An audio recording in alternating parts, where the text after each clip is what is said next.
Valparaiso University Office of Multicultural Programs has gone through transitions in the last year.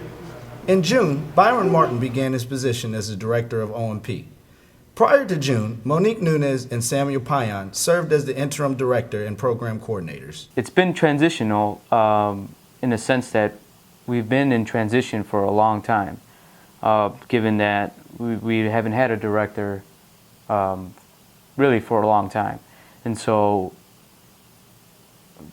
as Byron came on board, he brought really good ideas. I actually found out about Valparaiso through a colleague, somebody that's already in the field of higher education, actually working at another university, actually working at an institution not too far from here in Michigan, told me about the position that was available here as the director of multicultural program. Byron came from a school in Texas called Abilene Christian University, his alma mater. But coming from Texas to Indiana is no easy task. As far as the transition itself goes, it was probably less than smooth, but that's more so my fault than anything. I spent the summer in Swaziland, Africa, in the capital city there in Maban. And so I was there for about a month, and so we're finalizing contracts and making sure those things get signed, doing background checks while I'm in Swaziland. Although the transition was rough, there is still a job to be done. And Byron would like to bring a little of Abilene, Texas to Valparaiso, Indiana.